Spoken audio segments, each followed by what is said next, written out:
Hello, bienvenue dans cette autre petite vidéo dans laquelle je te montre comment intégrer EasyCallJS dans tes applications. Alors en guise de rappel, juste EasyCallJS, c'est cette librairie en fait qui te facilite l'intégration du streaming vidéo dans tes différentes applications web. Bon, tu pourras utiliser le streaming vidéo à diverses fins. Ça pourrait être à des fins sécuritaires ou même pour introduire du chat vidéo, ou principalement du chat vidéo. Quand je parle de chat vidéo, je parle de ce qu'on appelle trivialement les appels vidéo dans tes applications. Bon, EasyCallJS a été réalisé tout récemment. Du moins, la première version stable a été disponible tout récemment.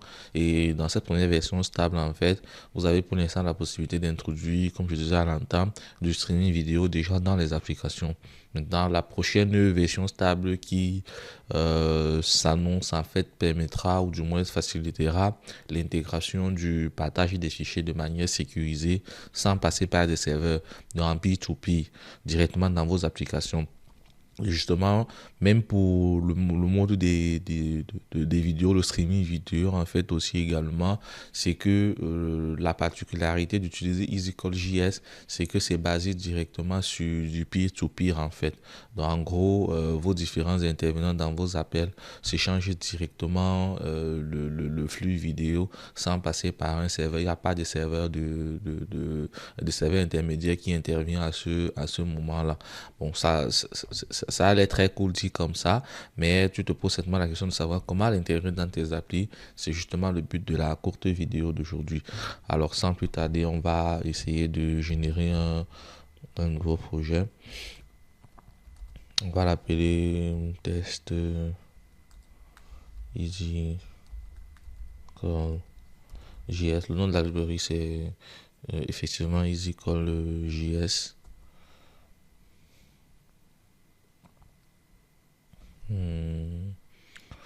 Bon, j'aime bien toujours prendre du CSS, server-side rendering, pas pour l'instant.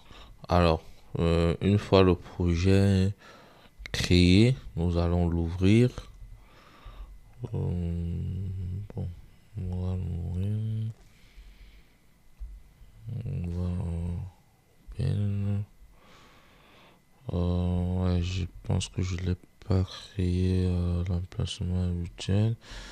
Mais bon, c'est pas grave. Le but, c'est juste de donner des idées. Je le déplacerai potentiellement dans mon dossier euh, dédié au projet. Voilà, il est là et on va l'ouvrir. Ce projet, bon non, c'est pas mon dossier. Je vais l'ouvrir. Ok, bon. Bon, le projet, une fois le projet créé, on va par la suite maintenant installer les librairies dont nous aurons besoin. Notamment, on va installer Bootstrap et on va aussi également installer EasyCallJS en lui-même. On va faire une installation de Bootstrap.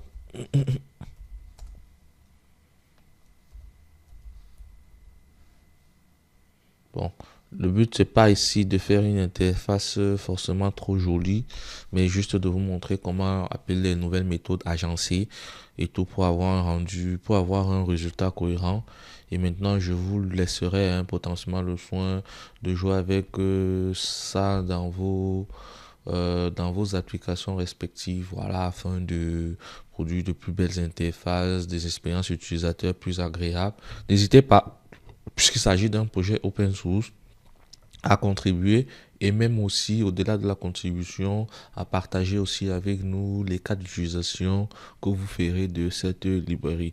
Bon, une fois qu'on a installé Bootstrap comme vous le savez, au niveau de notre Angular JSON, on va rajouter dans l'art style déjà, on va rajouter en fait le chemin vers le Bootstrap CSS minifié et dans l'arrêt JS on va faire pareil, on va rajouter le chemin vers le JavaScript de minifié.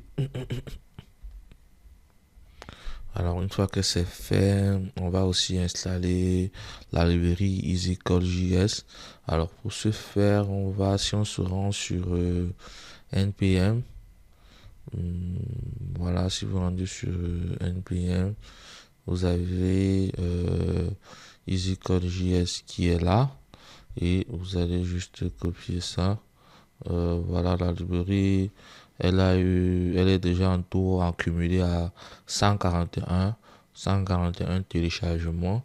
Donc, parce que là, vous avez 137 et sur la semaine qui vient de s'achever, il y a 4 téléchargements. 137 déjà, plus 4, ça fait autour de 131 si je dis pas n'importe quoi. Donc, merci à vous qui êtes déjà en train d'essayer la librairie. N'hésitez pas à nous faire des retours si jamais vous en avez. Donc, si je colle, et là, je vais installer EasyCall JS aussi également. Vous avez vu, la librairie, elle est très bien, elle est très très light en fait.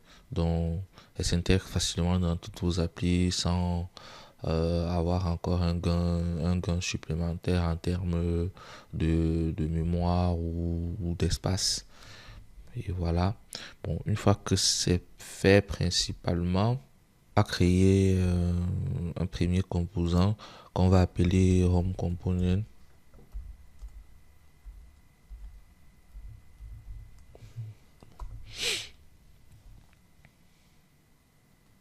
Donc, ensuite, on va créer le composant qui sera responsable d'afficher en fait les différents flux vidéo des participants avec la possibilité de quitter l'appel pour un participant. Ce composant, on pourra l'appeler peer call. Je précise que la librairie vous permet de faire des appels vidéo multipoints. La version actuelle permet de faire des appels vidéo multipoints. Ce qu'on appelle appel vidéo multipoint, ça veut dire des appels vidéo dans lesquels vous avez plusieurs participants. En fait, bon, une fois que c'est fait, on a nos composants. On aura potentiellement aussi besoin d'un service. On va créer le service. On va l'appeler potentiellement. Alors, ng générer de service. Appelons-le pire. Bon, le composant déjà on l'a appelé pire. Bon, oui, on l'appelle tout simplement pire. C'est un pire service. Voilà. Du coup, si on vient dans notre dossier app, on a tous ces éléments qui ont été créés. Je précise que voilà, c'est vraiment light. Hein, le but, c'est vraiment de vous donner des idées parce que vous êtes longtemps à m'écrire pour dire, voilà, vous appréciez le projet, vous souhaitez avoir un tutoriel vraiment light sur comment est-ce que vous allez appeler les différentes méthodes de la librairie dans vos propres applications. Une fois que c'est fait, je vous propose que nous puissions configurer le routing.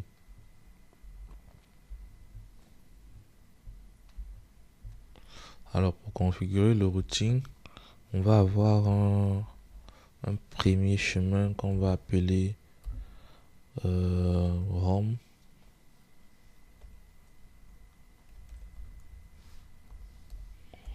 Et component, home component. Ensuite, on aura un chemin qu'on va appeler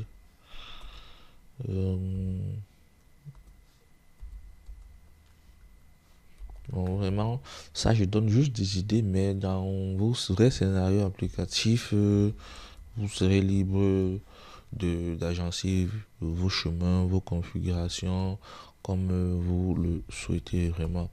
Voilà, parce qu'il y a beaucoup d'aspects de cette librairie qui ne sont pas encore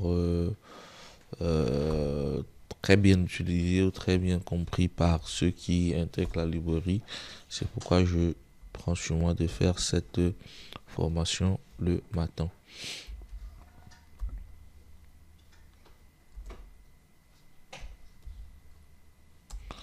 On va faire un redirect tout. Redirect tout. Hop. Redirect tout.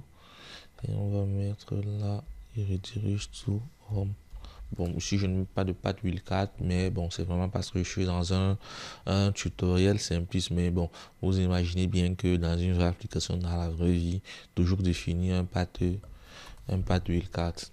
Et une fois que c'est fait, alors on va continuer déjà en configurant les éléments dont nous aurons besoin en fait. Jusqu'ici, nous avons installé Bootstrap, on a installé EasyCall, JS, la librairie en elle-même, on a créé le composant Home, on a créé le PI component, on a créé un service et on a configuré le hosting. Bon, maintenant, on va introduire nos différentes configurations nécessaires. Je précise que la librairie EasyCall.js, en fait, elle est fournie avec une implémentation par défaut qui utilise Firestore comme serveur de signalement.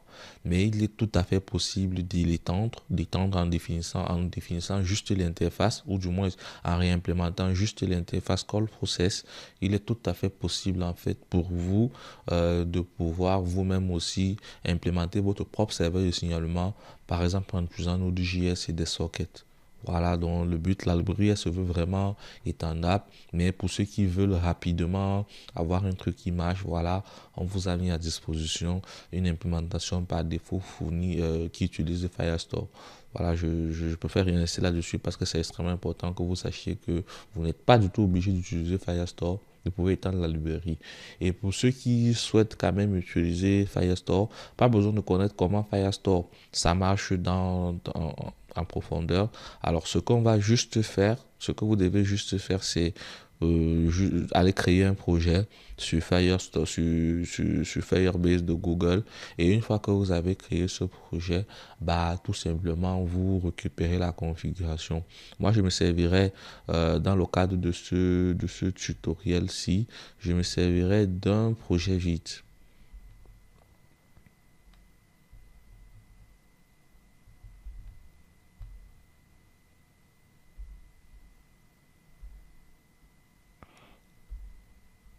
Voilà. Voilà.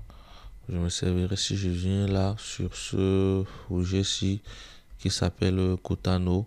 Si je vous présente en fait la base Firestore, cette base elle est vide, elle ne contient rien en fait. Bon, moi ce qui va m'intéresser juste, c'est de pouvoir récupérer la configuration de... Alors la config dont j'ai besoin, c'est celle-ci tout simplement.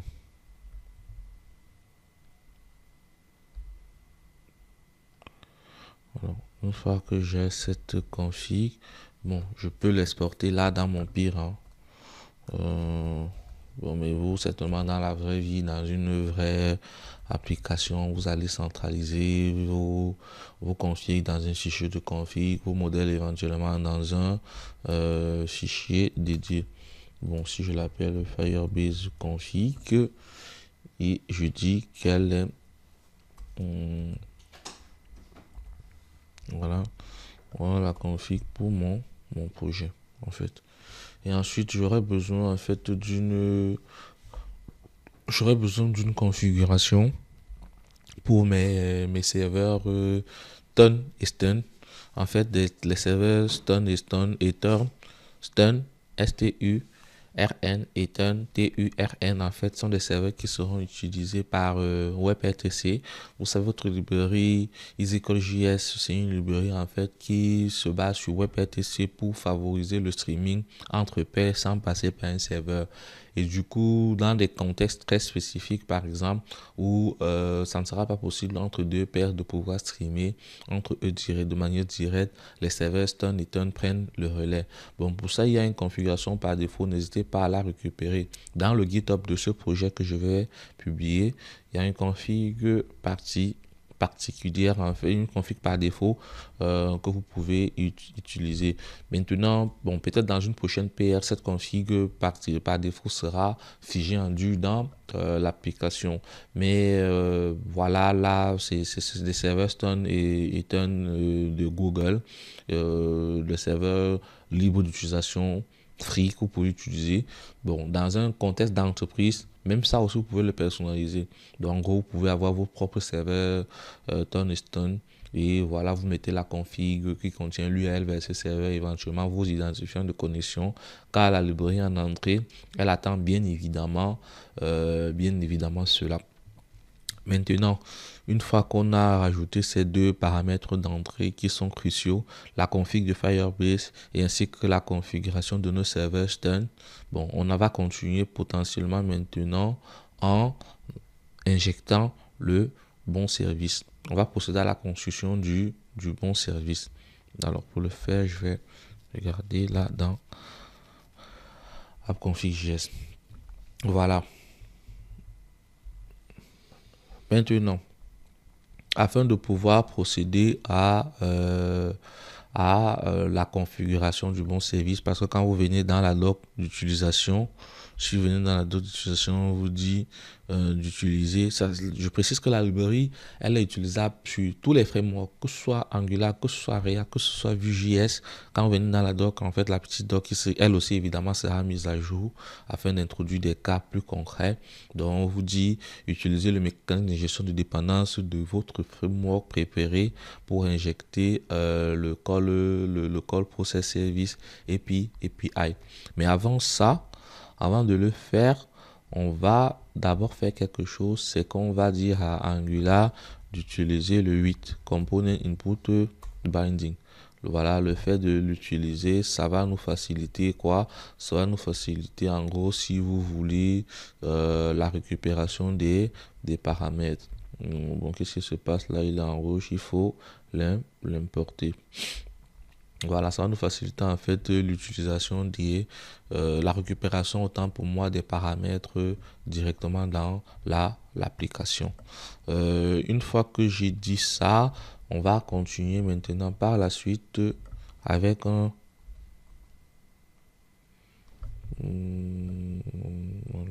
voilà. On va injecter le call service, du moins on va utiliser service d'une factory pour construire le call service. En fait, on va dire provide call service,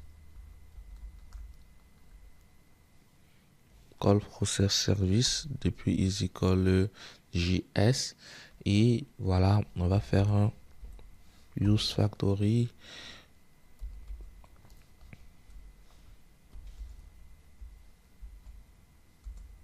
On va lui dire qu'on le construit de quelle manière. C'est exactement ce que vous avez dans la doc. Hein.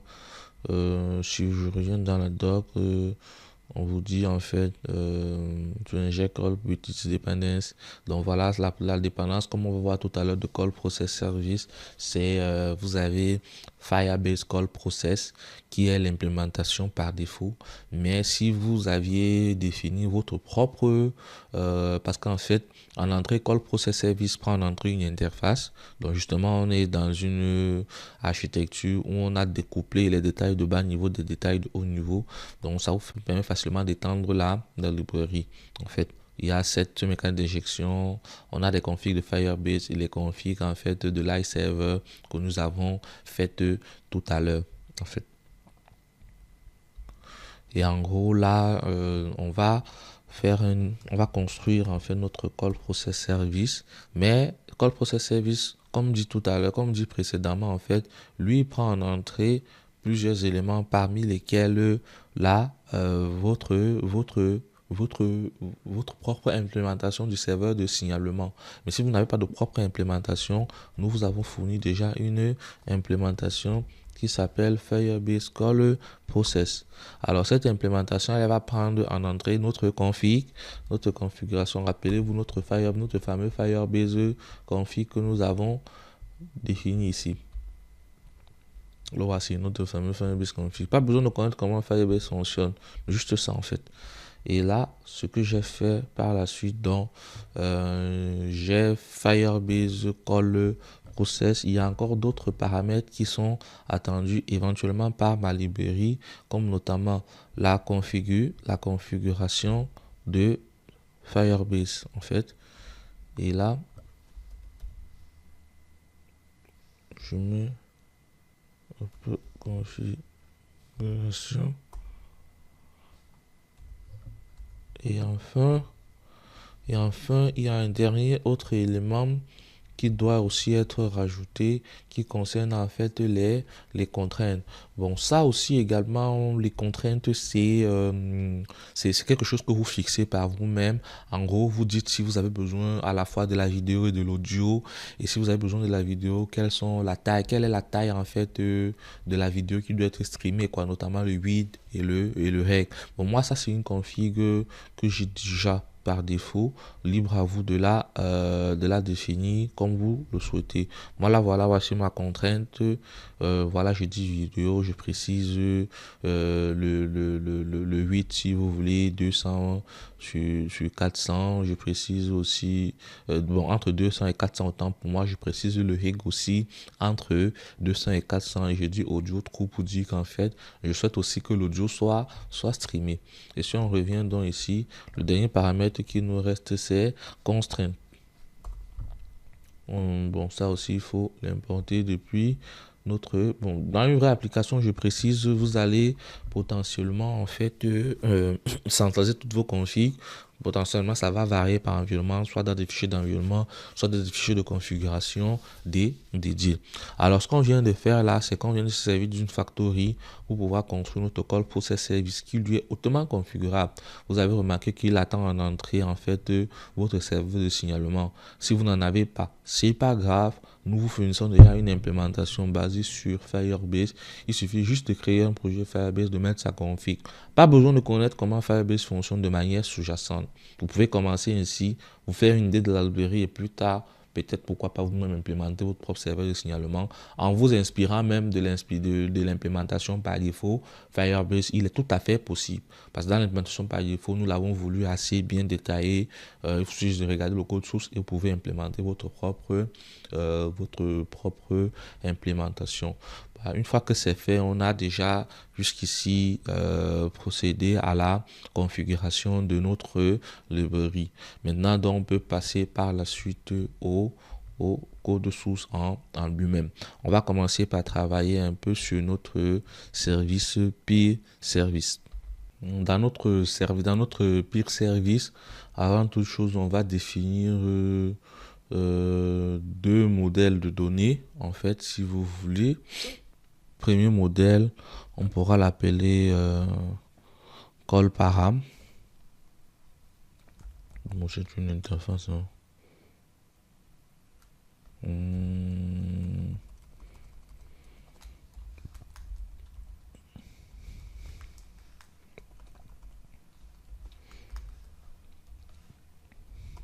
Alors, cette interface,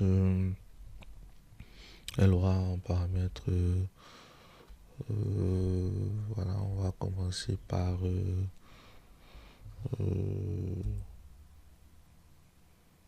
qu'est-ce que je fais?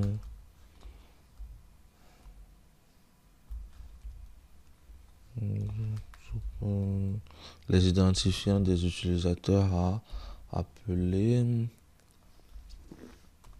Donc, on va supposer que de manière générale, ces identifiants sont des strings. On aura le call issuer ID dans l'émetteur. Ça par contre c'est un string. On aura le video selector. En fait, le vidéo selector, c'est l'emplacement en fait où vous avez prévu mettre, si vous voulez, la vidéo de celui qui déclenche l'appel. Donc, en gros, la librairie, elle est hautement flexible. Donc, elle vous permet de définir vous-même votre propre interface, votre propre design. La librairie ne vous impose pas un design, ne vous impose pas une interface quelconque. Vous designez vous-même votre interface et maintenant quand vous designez votre interface, vous prévoyez l'endroit où est-ce que le flux vidéo de l'appelant sera disposé. Cet endroit, vous l'attribuez un identifiant. Vous identifiez aussi l'endroit où est-ce que voilà, le flux vidéo des autres participants sera disposé et vous mettez aussi un identifiant. Cet endroit, on l'appelle ID Content for Call. Bon, en gros, c'est cet endroit où vous mettez tout simplement, si vous voulez, l'ensemble des flux vidéo. Vous allez les mettre forcément dans une section dédiée ou une partie dédiée, si vous voulez, de votre application. Et c'est ça qu'on appelle ID Content Focus. Donc, c'est hautement flexible. Vous concevez votre interface tel que vous le ressentez, suivant vos besoins, suivant vos spécificités, et vous prévoyez juste, voilà, parce que le BL attend en entrée que vous lui donnez l'identifiant en fait du sélecteur vidéo, ainsi que, voilà, bien évidemment, l'identifiant du sélecteur vidéo pour l'appelant, ainsi que l'identifiant de la zone qui contient le flux vidéo de tous les autres participants. Une fois que c'est fait, on va créer aussi un deuxième, une deuxième interface.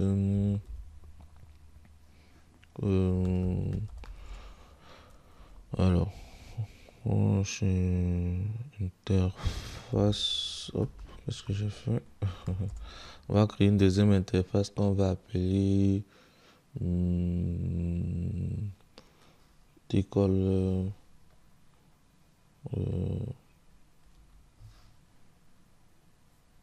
Comment on va l'appeler? L'interface, en fait, c'est pour ceux éventuellement qui vont recevoir les appels, en fait, en réalité. Alors, appelons-le tout simplement, hein, pour ne pas... Vous savez, l'une des choses toujours les plus compliquées en informatique, c'est de pouvoir bien évidemment nommer les choses. Le nommage, c'est toujours un vrai casse-tête, quoi. Donc, alors, qu'est-ce qu'on fait pour on l'appelle tout simplement receive param.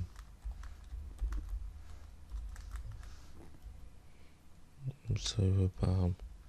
Hop. Et là, le receive param, alors qu'est-ce que lui, il aura comme paramètre? Tout simplement, il aura le participant ID.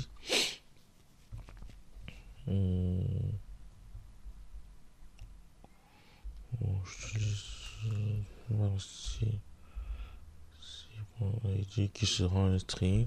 En gros, c'est l'ID du participant qui rejoint l'appel. On aura aussi le call ID, c'est l'identifiant de l'appel. On aura aussi le sélecteur de le sélecteur vidéo de celui qui du participant qui reçoit le call. Je peux faire l'appeler selector. Et enfin, on aura aussi, si vous voulez, le sélecteur de celui qui, le sélecteur de la zone où déposer le flux vidéo. Bon, une fois qu'on a ces deux interfaces mises sur pied, ces deux types mis sur pied, en fait, on aura besoin de deux subjects qui vont nous aider par la suite. Je précise que dans une vraie application, vous n'aurez pas besoin de faire tous ces gymnastiques parce que voilà, si vous êtes dans un vrai contexte où vous avez déjà vos utilisateurs avec de vrais identifiants, de trucs et tout. Ici, c'est vraiment un exemple factice, hein, c'est vraiment un exemple factice. Le but étant bien évidemment de vous faire comprendre en profondeur les subjets de la librairie et comment l'intégrer sainement. On va créer deux subjects. On va appeler l'un, ce sera un call subject et lui sera un behavior subject. Ouais, et ici donc du coup ça sera un call, il est de type call param et bien évidemment on va l'initialiser avec un nul. Ok.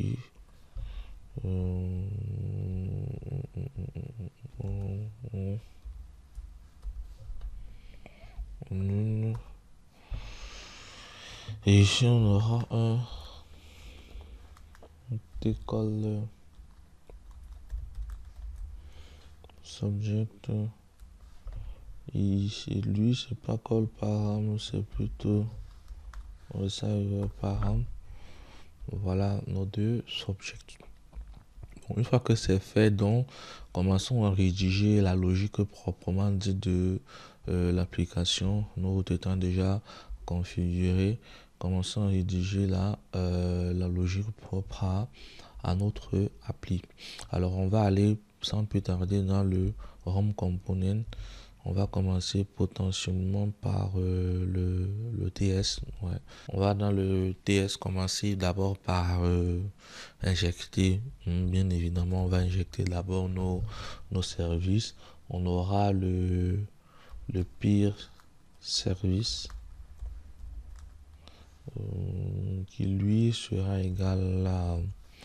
On se sert d'un inject.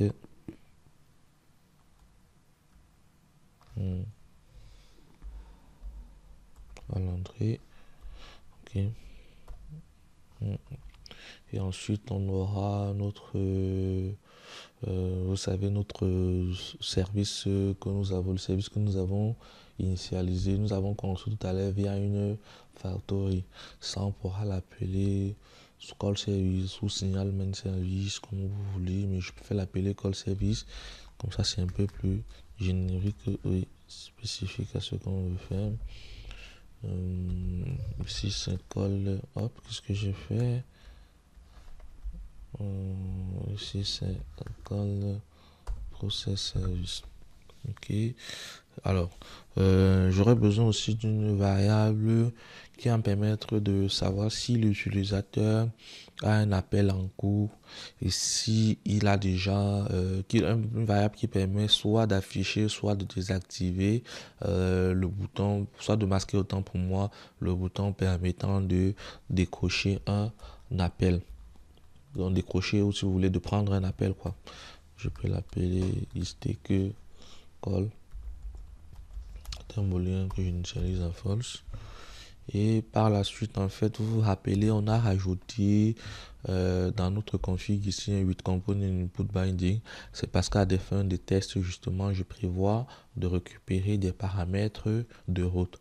Donc, du coup, si je reviens là, dans mon exemple de test, en fait, j'aurai une variable dans mon ROM component, puisque dans mon ROM, je vais accéder, comme on va le voir tout à l'heure, avec un query param qui sera user ID.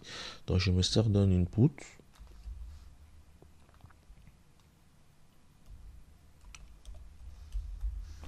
Je me sers d'un input que j'appelle user ID. Et lui, il est de type string. Et je l'initialise à vite. Voilà, et après, on va... alors, qu'est-ce que j'ai fait? Et après aussi, j'ai le call ID que j'initialise, l'identifiant du call. On va voir à quoi il nous servira tout à l'heure. Et je termine par le routeur qui va me permettre de rediriger.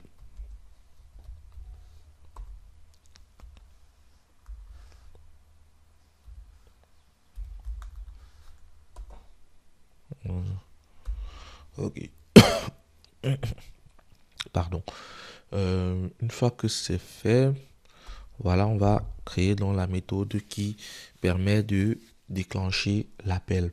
Alors, je précise bien que ici, ce qui se passe tout simplement, c'est quoi? C'est que lorsque l'utilisateur arrive sur cette application Fartis, il atterrit sur ce Home Component avec deux boutons. La possibilité de prendre, de lancer l'appel s'il le souhaite, ou alors s'il a un appel en cours, la possibilité de le décrocher. Donc voilà un peu à quoi servira cet exemple. Il est vraiment light, vous pouvez le modifier à votre façon et tout. Le but c'est juste de donner des idées. Alors, la méthode, on pourra l'appeler ici emit call. Et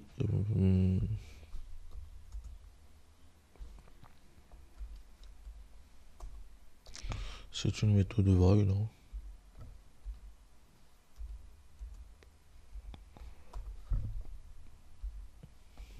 on, on va faire un 10.service. On l'a appelé peer service. .call subject. .next. Et à next, on va passer un objet.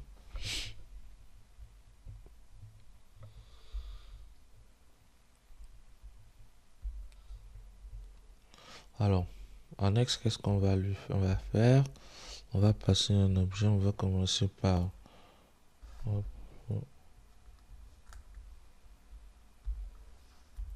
user to call ID.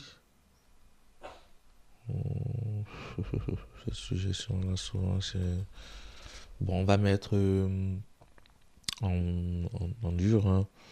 On va mettre en dur là. Alors on va commencer par on va supposer que les gens qui veulent appeler ont l'identifiant 222 et disons 1, 2, 3, 4. Supposons comme ça. Ensuite, on a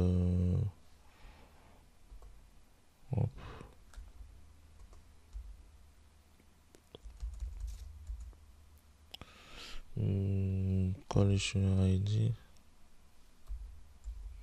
Et là, c'est le user ID. Après, on a le sélecteur vidéo en fait. Vidéo sélecteur. Bon, moi, comme on va voir tout à l'heure en fait, je prévois d'afficher la vidéo de l'appelant. Du moins la personne qui déclenche l'appel ou la personne qui est sur son poste, le flux vidéo de la personne qui est sur son poste, je prévois de l'afficher au niveau d'un emplacement ayant pour identifiant que j'appelle local vidéo. Donc en fait la vidéo locale quoi. Donc vous êtes libre de l'appeler comme bon vous semble. Et enfin, on va terminer par ID content for call. Et moi, je l'appelle dans mon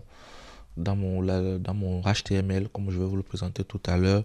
Moi, j'ai mis dans un identifiant qui s'appelle content.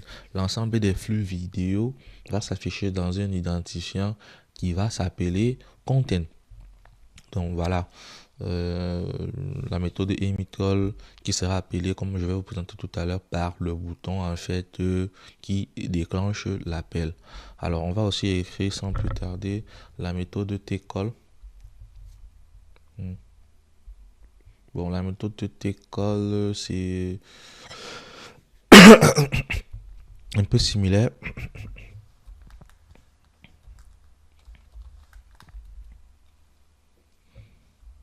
Alors,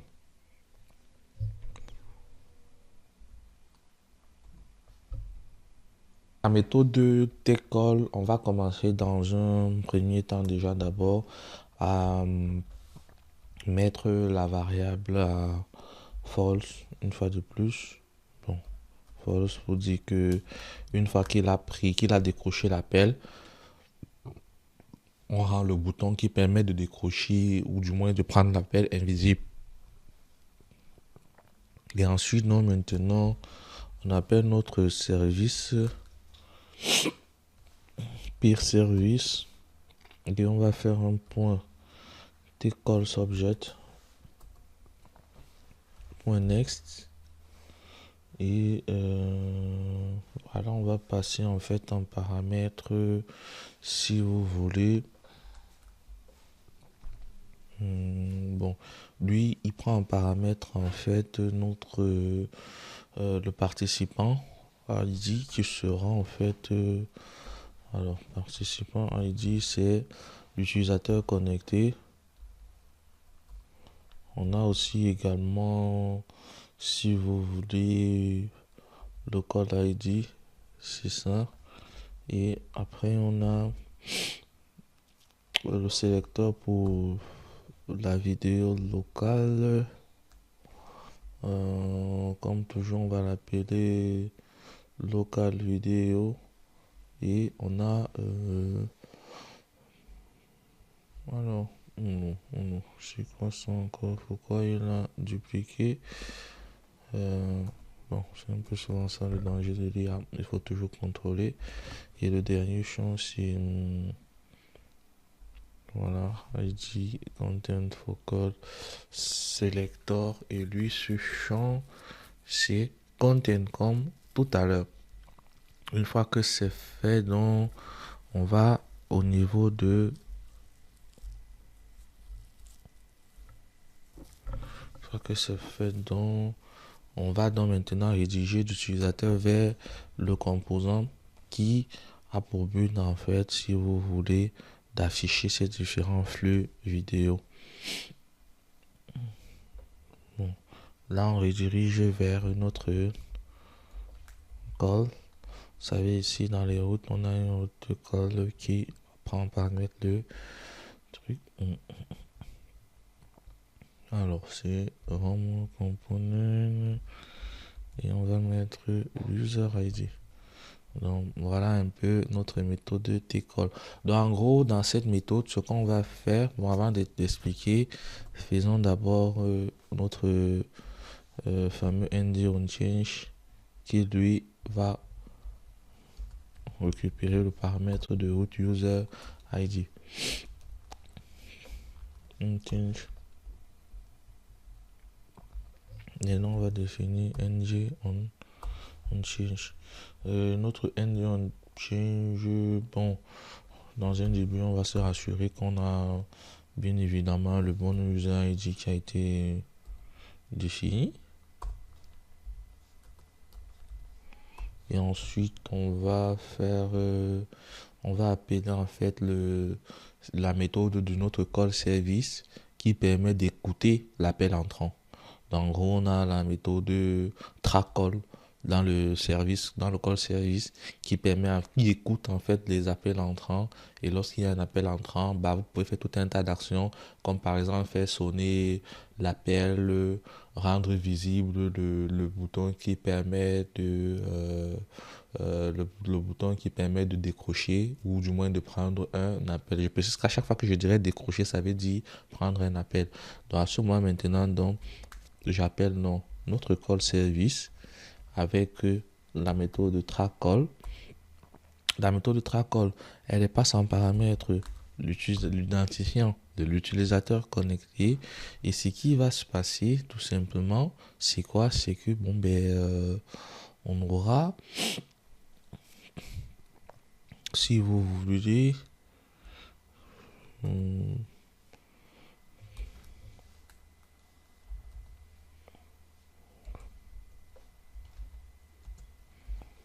ok. Là, ici, une fois qu'on a donc, on écoute l'appel, donc on écoute l'appel les appels entrants.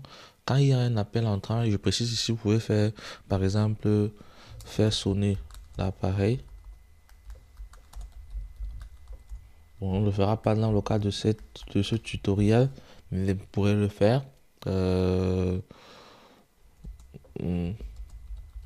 Si possible.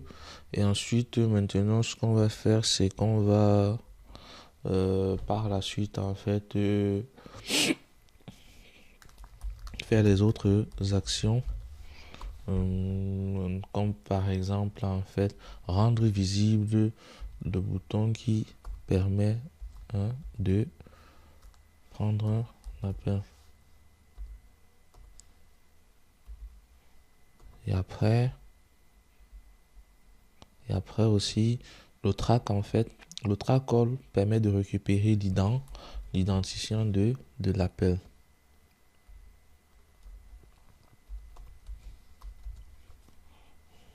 Donc en gros, quand vous appelez la méthode track call, elle vous permet en fait, pour un utilisateur, elle permet d'écouter les appels entrants dans lequel cet utilisateur est impliqué. Et lorsqu'il y a un appel entrant dans lequel cet utilisateur est impliqué, la méthode vous retourne l'identifiant de l'appel entrant. Vous prenez donc l'identifiant de l'appel entrant et cet identifiant vous le sauvegardez quelque part car vous en aurez bien évidemment besoin. Bon, en gros, là, ce que va faire notre ROM component, si vous voulez, c'est que notre ROM component, il a deux méthodes. Une méthode pour lancer l'appel, une méthode pour récupérer l'appel. Et ensuite, dans le ng onChange, on écoute en fait des appels entrants qui impactent l'utilisateur connecté. Je précise que dans notre cas, on n'a pas de mécanisme de connexion, donc du coup, on simule la connexion de l'utilisateur, du moins avec ce user ID en fait qui sera passé comme un query param pour la route home. Donc, il y aura un point d'interrogation user ID égal en fait. Et c'est ça qui va nous permettre en fait de connaître quel est l'utilisateur connecté. Donc, voilà un peu en quelque sorte ce qu'on a fait ici. Et on va donc sans plus tarder maintenant passer à notre ROM component. Donc, pour ça, pour le ROM, je vais prendre un bout de code HTML existant que je vais juste expliquer. En gros, dans le ROM, lorsqu'on arrive dans l'application, ce qu'on va faire tout simplement, c'est que on aura deux boutons principalement. Bon, on aura principalement d'abord au départ un seul bouton, le bouton, si vous voulez, call. Et maintenant, on déclenche l'écoute ici. Au niveau du ng onChange, on déclenche l'écoute en fait d'un appel entrant. Et une fois qu'il y a un appel entrant, à ce moment, donc maintenant, le bouton tcall devient visible pour permettre à l'utilisateur de le prendre. Je pense que ce n'est que des exemples pour donner des idées, mais dans une vraie application, vous allez potentiellement avoir une vraie logique en fait. Alors, une fois que c'est fait ainsi, on peut faire quand même un premier niveau de compilation. Voilà.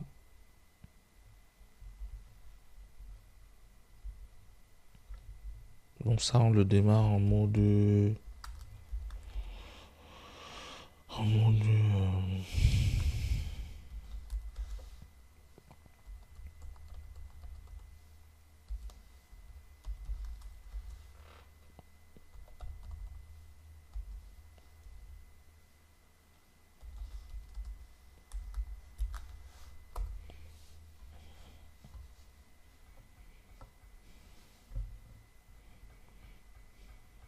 ok.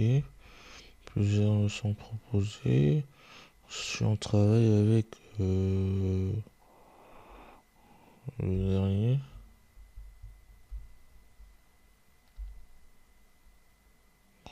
Voilà, bon, il y a un aspect qu'on a oublié.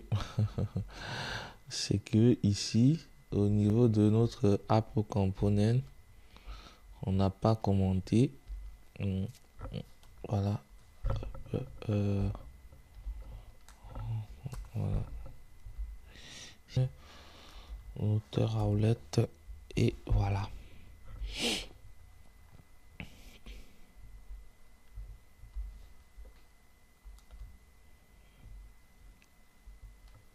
Voilà.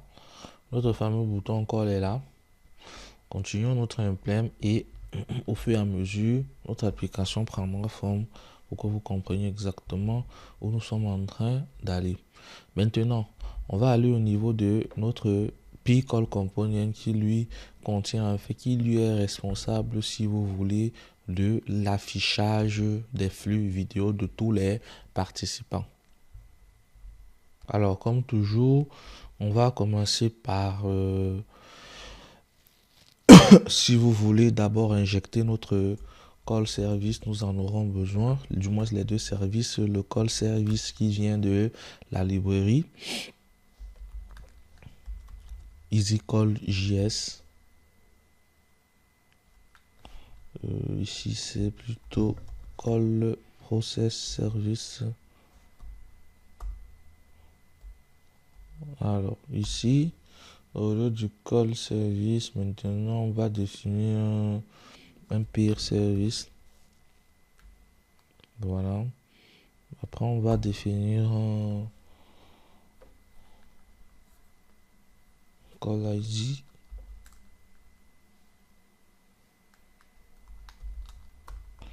Le clavier parfois nous fait des tours. On va l'initialiser un string vide.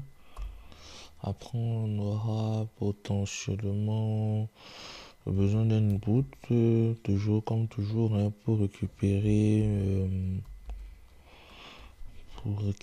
récupérer en fait tout simplement l'identifiant de l'utilisateur connecté et après éventuellement on aura besoin d'un routeur. Bon, d'autres variables on pourra les rajouter au besoin. Dans le cas de cet exemple, pour faire simple, je me servirai d'un ng on init. Bon, je sais qu'il y a des anti des anti on init potentiellement parmi vous. Mais bon, n'hésitez pas à mieux faire, à mieux structurer les choses. Le but, c'était vraiment en attendant d'avoir une vraie doc sur laquelle je suis en train de travailler, une vraie doc qui présente le concept. Le but, c'était d'avoir déjà, de vous mettre à votre disposition ce tutoriel qui vous donne une overview de la librairie EasyCallJS, comment l'utiliser, comment l'implémenter et vous faire voir en fait toute la puissance de la librairie, notamment au niveau du fait que vous êtes maître de votre interface, vous définissez vous-même votre interface. Il vous suffit juste en fait de mettre en entrée les identifiants en fait du sélecteur l'identifiant du sélecteur qui est censé afficher le flux vidéo local ainsi que l'identifiant en fait de la zone où vous affichez les flux vidéo de tous les autres participants. Au-delà de ça, vous pouvez vous-même définir votre propre serveur de signalement en implémentant l'interface call process. Mais si vous n'avez pas assez de temps, si vous voulez rapidement expérimenter ou prototyper une application avec du flux vidéo, vous utilisez simplement l'implémentation par défaut comme nous avons fait dans le passé ici. Nous avons utilisé l'implémentation par défaut que nous avons appelé Firebase, qui est appelé Firebase Call Process par la librairie. Bon, cette implémentation par défaut, bien évidemment, elle prend en entrée aussi votre config de Firebase. On précise que vous n'avez pas besoin de connaître comment utiliser Firebase ni comment ça fonctionne. Vous avez juste besoin de créer un projet et passer la config, c'est tout. La librairie, elle gère tout sous le capot. Alors, on va implémenter donc un ng on init.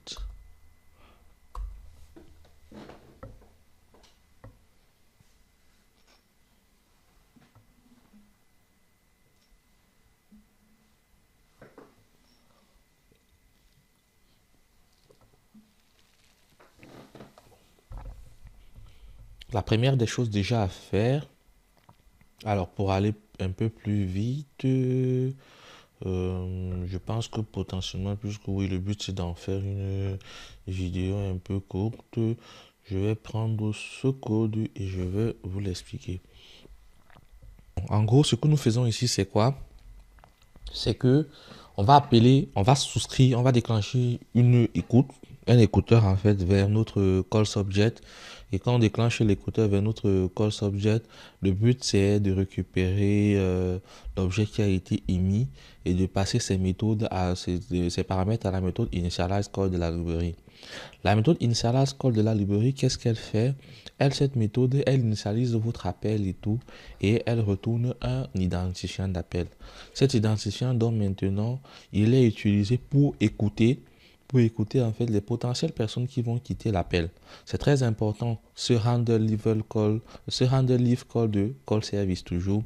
En gros, cette méthode, qu'est-ce qu'elle fait? Elle déclenche un écouteur en fait vers les utilisateurs qui vont quitter l'appel, c'est-à-dire les utilisateurs qui vont raccrocher, cliquer sur le bouton quitter. Et dès qu'il y a un utilisateur qui quitte l'appel, en fait, à ce moment, qu'est-ce qu'on fait? On appelle la méthode remove participant de la librairie pour pouvoir retirer le flux vidéo en fait de l'interface. Donc le process c'est je suis en appel avec X quitte l'appel. La méthode handle leave call de la librairie détecte qui X a quitté l'appel et immédiatement appelle remove participant pour retirer son flux vidéo de l'écran.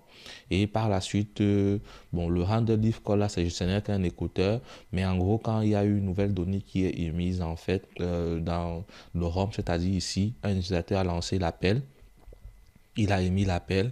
Comme il a émis l'appel, ici au niveau du p-call component, on a reçu l'appel et quand on reçoit l'appel, on appelle une méthode que nous allons écrire tout de suite qui s'appelle call people. Et cette méthode, elle, tout simplement, ce qu'elle va faire, c'est qu'elle va appeler la méthode de la librairie qui effectivement déclenche l'appel. Et c'est pareil pour lorsque vous allez déclencher l'appel. Quand quelqu'un reçoit l'appel, autant pour moi, quand quelqu'un décroche un appel, quand il décroche un appel, on a émis en fait un certain nombre de paramètres de la personne qui a décroché l'appel. Ces paramètres, on en souscrit ici au niveau du T-call. Et quand on a souscrit en fait à cette personne qui a pris l'appel, Comme toujours, on va écouter les participants qui quittent. Et si un participant quitte, on retire son flux vidéo. Et après, donc maintenant qu'on a déclenché cet écouteur, on appelle la méthode take-call de la librairie qui, elle, en arrière, fait en fait tout le processus en fait qui permet, si vous voulez, de déclencher un appel. De récupérer, j'allais autant pour moi, qui permet de récupérer ou de décrocher un appel. Bon, implémentons donc ces méthodes Call People. Bon, ces méthodes, je les ai implémentées déjà pour vous. Les méthodes Call People et Take Call, je vais juste les remettre et je vous expliquerai en fait chaque fois. Dans la méthode Call Service, elle tout simplement, Call People, elle tout simplement, ce qu'elle va faire, la méthode Call People, c'est qu'elle prend les paramètres qui lui ont été passés là, ceux qui ont été émis par l'utilisateur ayant déclenché l'appel, et qu'est-ce qu'elle va faire par la suite? Elle va tout simplement, en fait, si vous voulez appeler la méthode launch call de notre service, elle appelle la méthode launch call du service en lui passant les paramètres que nous avons vu tout à l'heure ainsi que l'identifiant.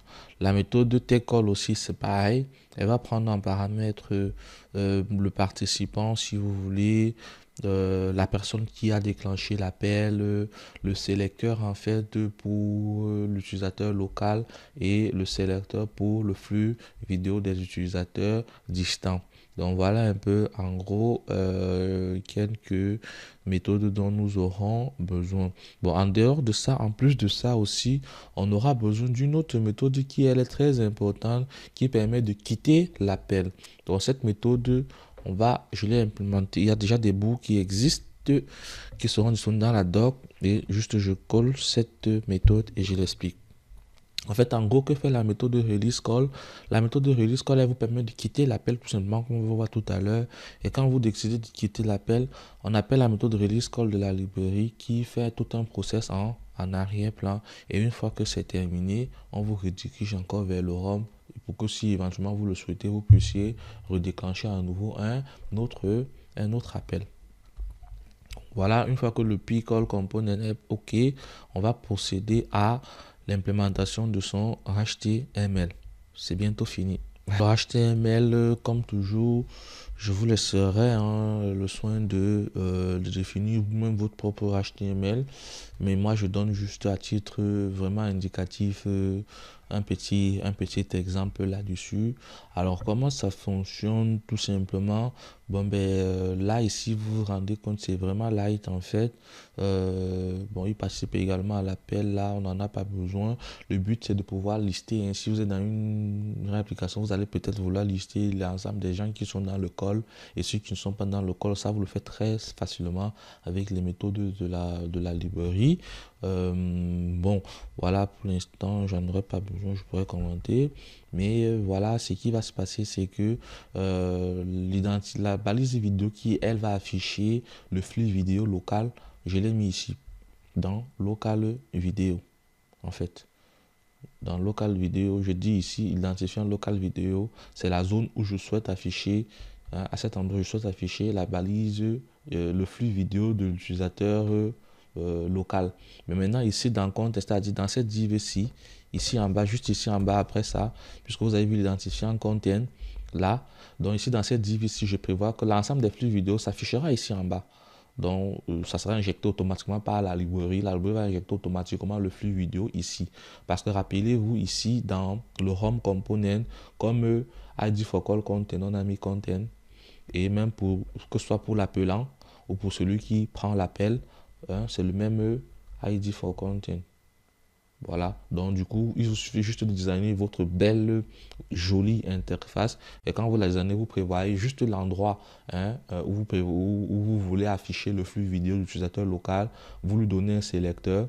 Et ce sélecteur, vous le passez ici en paramètre du paramètre comme valeur du paramètre, autant pour moi vidéo sélecteur. Et vous allez aussi également définir l'emplacement où est-ce que vous allez mettre le flux vidéo des utilisateurs distant et vous passez tout simplement, vous mettez tout simplement en fait l'identifiant, la valeur de l'identifiant comme valeur du paramètre ID content for call selector. Aussi simple que ça. Maintenant, bien évidemment, vous imaginez bien que j'ai besoin aussi d'un CSS. Apprendre le CSS.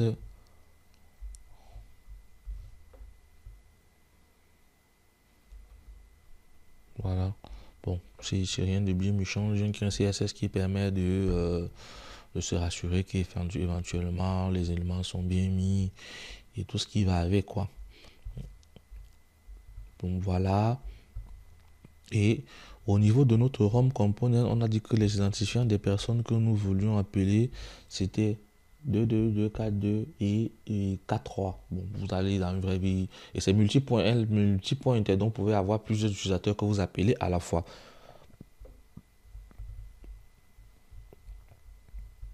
Voilà un peu globalement ce que je pouvais dire de ça. On va passer sans plus tarder à la phase de test.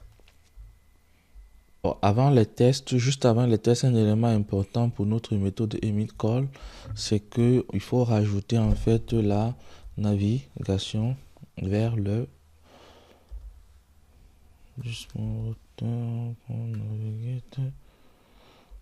bon, ici c'est call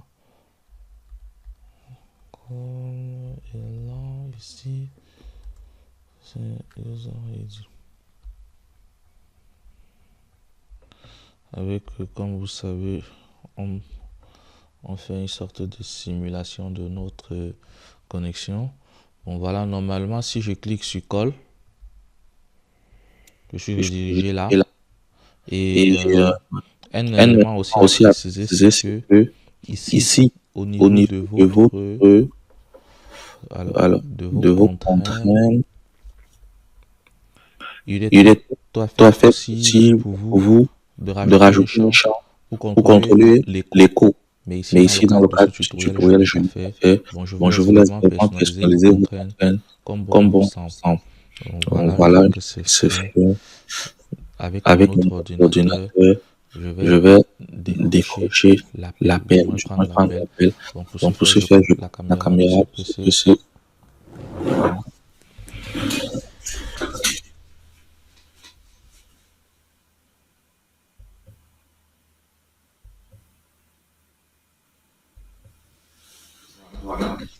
Vous vous rendez compte maintenant qu'il y a une autre caméra qui a été activée dont l'autre utilisateur a effectivement décroché l'appel. Et pour décrocher l'appel, cet utilisateur il a vu apparaître sur son interface en fait tout simplement un bouton T-Call. Et l'URL qui a été utilisé, du moins l'URL que vous devez utiliser pour pouvoir tester ça pour vous aussi, c'est celle de tout à l'heure là, mais avec le 2.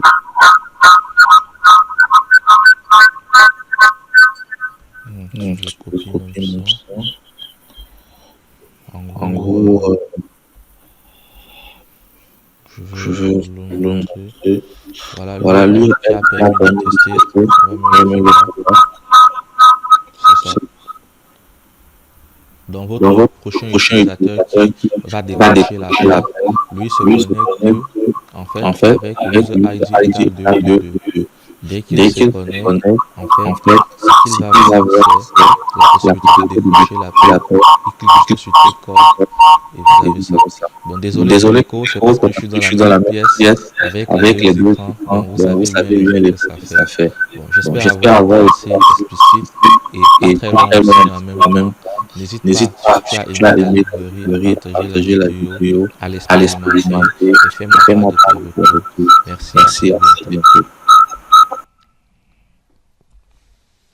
Là, j'ai quitté l'appel et je vais vous présenter un peu ce qui s'est passé en bas. En bas, vous voyez donc Tout a été fait automatiquement en fait. Vous n'avez pas besoin de connaître quoi que ce soit concernant Firebase, juste de créer un projet. Et quand vous créez un projet, un aspect important, sachant qu'il n'y a pas encore d'authentification, si vous n'avez pas encore implémenté d'authentification, comme moi dans cet exemple, n'hésitez pas à mettre vos règles à true. Sinon, vous ne pourrez pas accéder à la banque parce que par défaut, ici, c'est à false. Donc, uniquement ceux qui sont authentifiés peuvent accéder, mais vous mettez trop. J'espère avoir été le plus explicite possible. Merci à toi et à très bientôt.